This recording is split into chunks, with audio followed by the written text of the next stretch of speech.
नमस्कार। हमारे चैनल में आपका स्वागत है। मैं हूं रामचंद्र मौर्य। साथियों, कांग्रेस ने भारत जोड़ो यात्रा प्रारंभ कर दिया है आज 7 सितंबर को।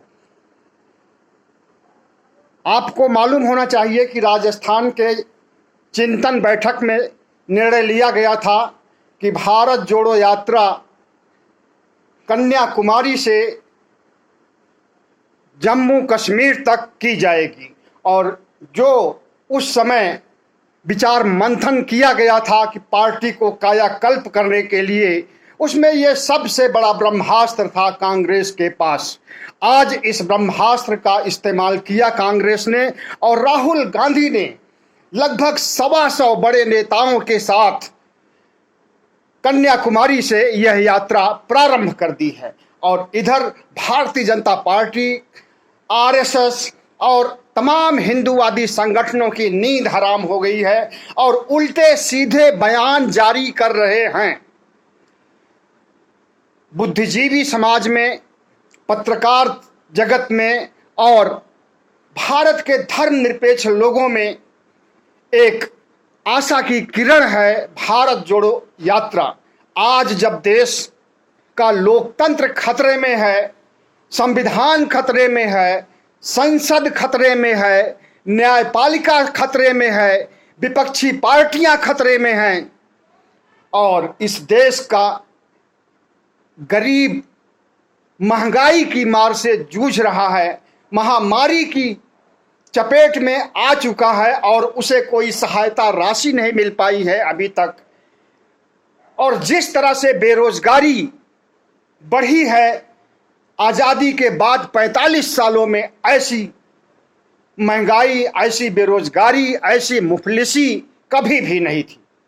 ऐसे समय में जब भारत गणराज्य हैक कर लिया गया है आरएसएस के द्वारा, ब्राह्मणवादी शक्तियों के द्वारा, सवर्णवादी शक्तियों के द्वारा, और भारत की एकता छिन्न भिन्न हो रही है, भारत में अल्पसंख्यकों को काट डालने, मार डालने की बात कही जा रही है और उन्हें देश से निकालने की साजिश रची जा रही है, उन्हें पाकिस्तान भेजने और पाकिस्तान, अफगानिस्तान, बांग्लादेश से हिंदुओं को बुलाने की साजिश रची जा रही है। ऐसे समय में देश की एकता सुरक्षित नहीं है। भारत में जब से 2014 से प्रधानमंत्री नरेंद्र मोदी यानी आरएसएस का शासन हुआ है, तब से भारतीय गणराज्य सुरक्षित नहीं है। एकता छिन्न भिन्न हो रही है, अर्थव्यवस्था रसातल में पहुंच गई है, सांप्रदायिकता जुनून पर है, और इस देश के अल्पसंख्यकों को, दलितों को, पिछड़ों को, गरीबी रेखा के नीचे जीवन जीने वाले लोगों को पूछने वाला कोई नहीं है, और उनकी तो गिनती तक नहीं की जा रही है कि देश में ओबीसी कितने हैं, पिछड़ी जातियों के लोग कितने हैं, कितना बड़ा उनका पिछड़ापन है और कैसे पिछड़ापन दूर होगा, इसको सोचने वाला कोई नहीं है। अगर नीतीश कुमार प्रधानमंत्री के पास डेलीगेशन लेकर के जाते हैं और उन्हें याद दिलाते हैं, ओबीसी जनगणना के बारे में आग्रह करते हैं, उसके बावजूद प्रधानमंत्री नरेंद्र मोदी इनकार कर देते हैं ओबीसी जनगणना कराने से। ऐसे में आज भारत का हर समुदाय और हर व्यक्ति खतरा महसूस कर रहा है। विपक्षी पार्टियां खतरा महसूस कर रही हैं। विपक्षी पार्टियों के खिलाफ जिस तरह से सीबीआई, ईडी, आईडी, आईटी इनका इस्तेमाल हो रहा है और इन्हें जेलों में ठूंसा जा रहा है, सब कोई देख रहा है। और जिस तरह से हरिद्वार में धर्म संसद आयोजित की जाती है, अलीगढ़ में धर्म संसद, दिल्ली में धर्म संसद आयोजित की जाती है, और मुसलमानों को काट डालने, मार डालने, नरसंहार करने की बात कही जाती है, और धर्म संसद में संविधान का नमूना पेश किया जाता है, भगवा संविधान का नमूना पेश किया जाता है, और यह कोई और नहीं, भारतीय जनता पार्टी के नेता अश्विनी उपाध्याय पेश करते हैं। ऐसे में आज हमारे संविधान को भी खतरा उत्पन्न हो गया है। तो इसलिए ऐसे माहौल में भारत जोड़ो यात्रा भारत को जोड़ने में, भारतीय गणतंत्र को एक रखने में और भारतीय गणतंत्र को मजबूत करने में निश्चित रूप से सहायक सिद्ध होगी। 3570 किलोमीटर की यह पदयात्रा राहुल गांधी के जीवन में पहली बार इन्होंने इतना बड़ा कदम उठाया है और यह कांग्रेस का एक मास्टर स्ट्रोक माना जा रहा है भारतीय जनता पार्टी को 2024 में धूल चटाने के लिए।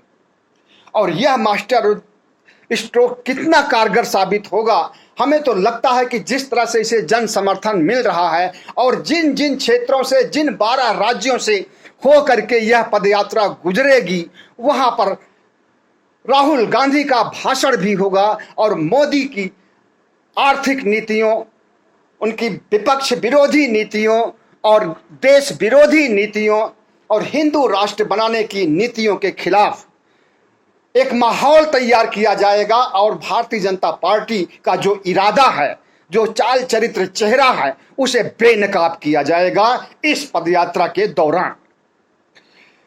तो 3570 किलोमीटर चलने वाली यह यात्रा लगभग 5 महीने में पूरी हो जाएगी और इस यात्रा से आप भी जुड़ सकते हैं, घर बैठे जुड़ सकते हैं, इंटरनेट से जुड़ सकते हैं। भारत जोड़ो यात्रा.in पर आप लॉगिन कीजिए और अपनी बात कहिए, अपनी सलाह सुनिए और भारत जोड़ो यात्रा से संबंधित सारी खबरों का डिटेल इस पर मौजूद रहेगा, पल पल का, क्षण क्षण का, और किस तरह से किन राज्यों में राहुल गांधी पहुंच रहे हैं और वहां पर कितना जन समर्थन मिल रहा है, कितनी भारी भीड़ उमड़ रही है, यह सब कुछ भी देखा जा सकता है भारत जोड़ो यात्रा.in पर। तो कांग्रेस के लगभग 125 नेता इसमें शामिल हो रहे हैं। राहुल गांधी के साथ में कदम से कदम मिलाते हुए, राहुल गांधी के पद चिन्हों पर चलते हुए ये नेता नजर आएंगे। इसमें से 28 महिलाएं भी हैं। 6 से 7 घंटे ये पदयात्रा डेली चलेगी और लगभग 22 से 25 किलोमीटर तक का सफर तय करेगी। राहुल गांधी ने जब यह यात्रा प्रारंभ की तो उन्हें अपने पिता की याद आ गई थी। उसी दक्षिण भारत में उनके पिता की हत्या हो गई थी और वहां पर उनका जो स्मारक बना हुआ है, वहां पर उन्होंने कुछ समय बिताया भी और उसके बाद उन्होंने पदयात्रा प्रारंभ करने के लिए शुभारंभ किया। उन्होंने कहा कि नफरत और बंटवारे की राजनीति में मैंने अपने पिता को खो दिया है, लेकिन देश को नहीं खोने दूंगा। बहुत बड़ी बात कही राहुल गांधी ने और उसके बाद उन्होंने जिस पदयात्रा की शुरुआत की है, मील का पत्थर साबित होगा कांग्रेस का कायाकल्प करने के लिए और कांग्रेस को भारतीय जनता पार्टी को 2024 में हराने के लिए एक अमोघ शस्त्र के रूप में भारत जोड़ो यात्रा की एकता और संदेश काम करेगा। हमारे गणतंत्र पर आप देख रहे हैं कि कब से खतरा मंडराया हुआ है।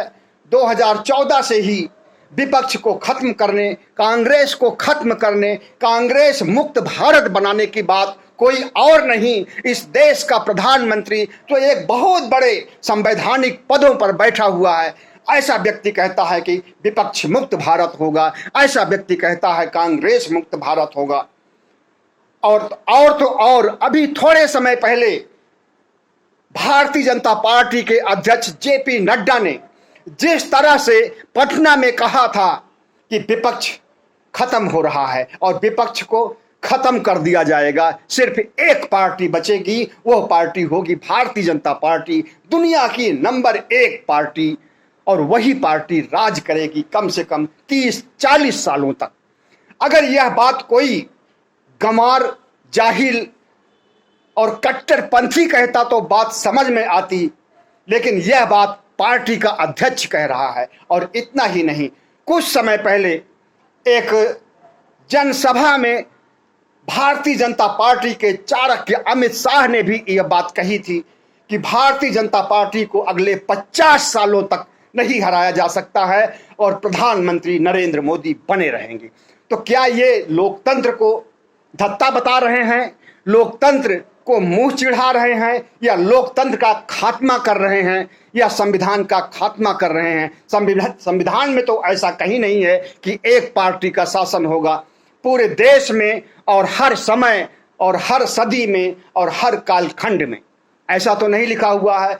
यह तो संसदीय लोकतंत्र है, प्रजातंत्रीय लोकतंत्र है, और यहां पर बहुत सी राजनीतिक पार्टियों का प्रावधान है, और वो पार्टियां हैं भी, और हर पार्टी देश सेवा कर रही है, राष्ट्र सेवा कर रही है, राष्ट्र को बनाने का काम कर रही है, राष्ट्र निर्माण का काम कर रही है। लेकिन भारतीय जनता पार्टी जो सत्ता में बैठी हुई है, राष्ट्र निर्माण की बात तो दूर, मेक इन इंडिया की बात तो दूर, वह हमारे लोकतंत्र को खत्म कर रही है। वो हमारी संसद में सांसदों को बोलने नहीं दिया जाता है, और संसद में ऐसे काले कानून पास करा लिए जाते हैं, जबरन गुंडई के बल पर पास करा लिए जाते हैं। किसान कानून जैसे काले कानूनों को पास करा लिया जाता है और संसद मौन रह जाती है, स्तब्ध रह जाती है। इसी तरह से मीडिया का बंदोबस्त जिस तरह से कर दिया गया है, मीडिया को गुलाम बना दिया गया है। प्रधानमंत्री नरेंद्र मोदी का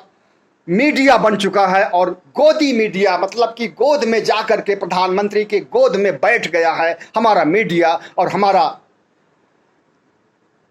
पूरा खबरों का कुनबा गोदी में हो गया है।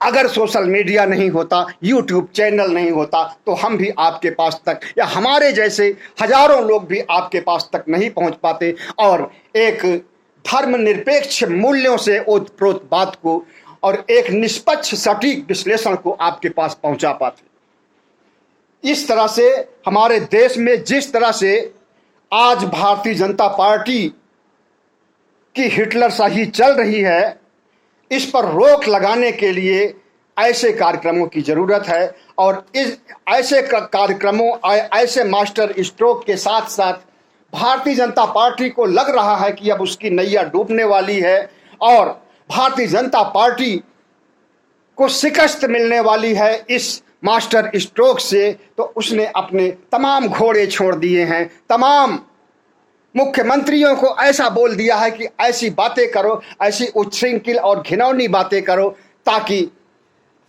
इनकी पद यात्रा धूमिल पड़ जाए।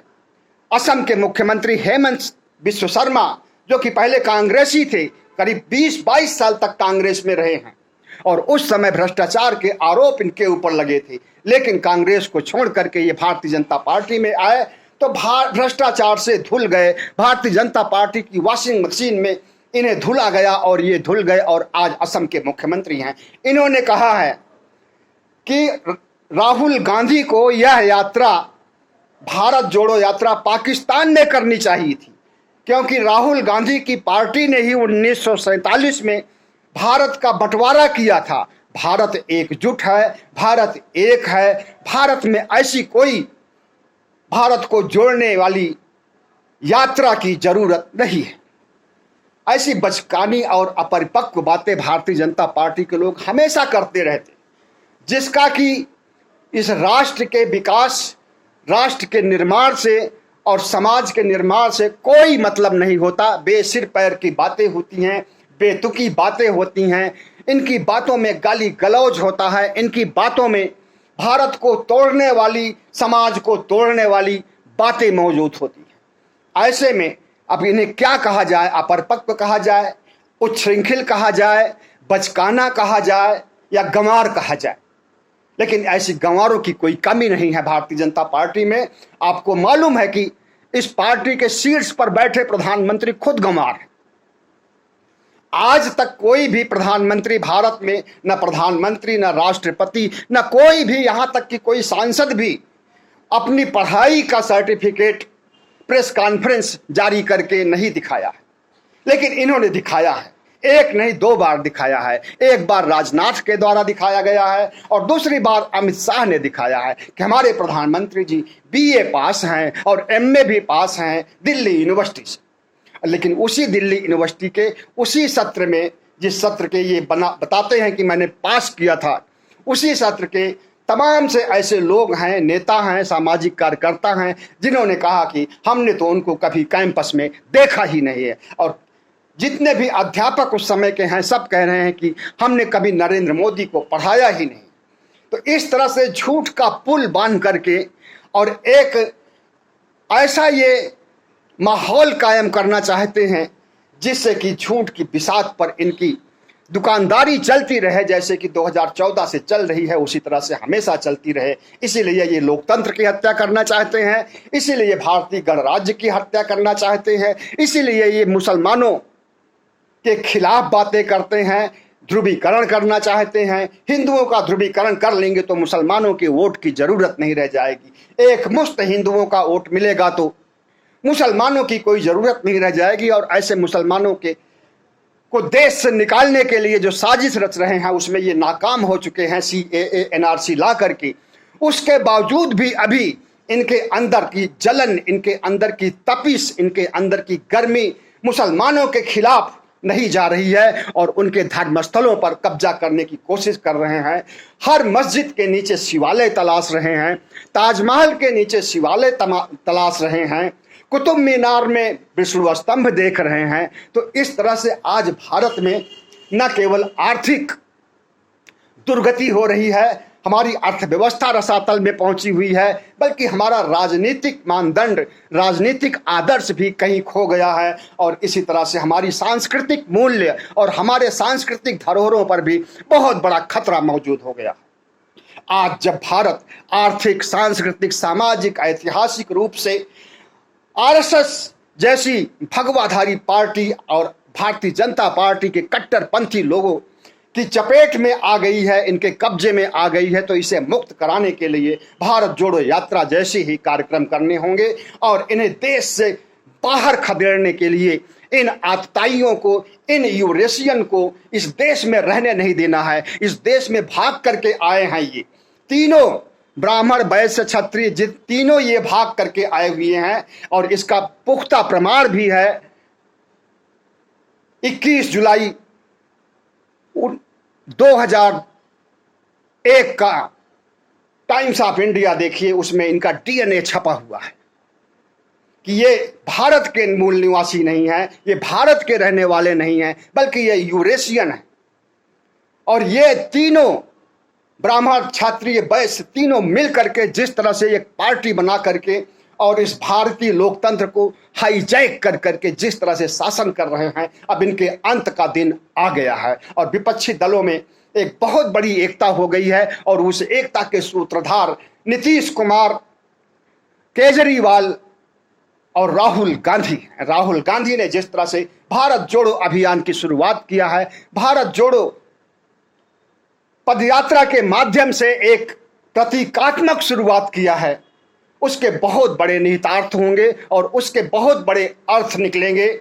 और भारत एक दिन फिर इन असामाजिक तत्वों, सांप्रदायिक तत्वों की गिरफ्त से बाहर आ निकलेगा। और जैसे भारत पहले तरक्की के रास्ते पर, प्रगति के रास्ते पर चल रहा था, उसी तरह से चल पड़ेगा। अब वह दिन बहुत दूर नहीं है। 2024 में प्रधानमंत्री नरेंद्र मोदी, RSS का कुनबा और कट्टरपंथी शक्तियों की विदाई होने वाली है, क्योंकि OBC समाज जाग चुका है, दलित समाज जाग चुका है, अल्पसंख्यक समाज तो पहले से ही जगा हुआ है। वह जितना पीड़ित है, वह जितना अपने को इस देश में घुटन महसूस कर रहा है, उससे ज्यादा उसे आप अच्छी तरह से समझ रहे हैं।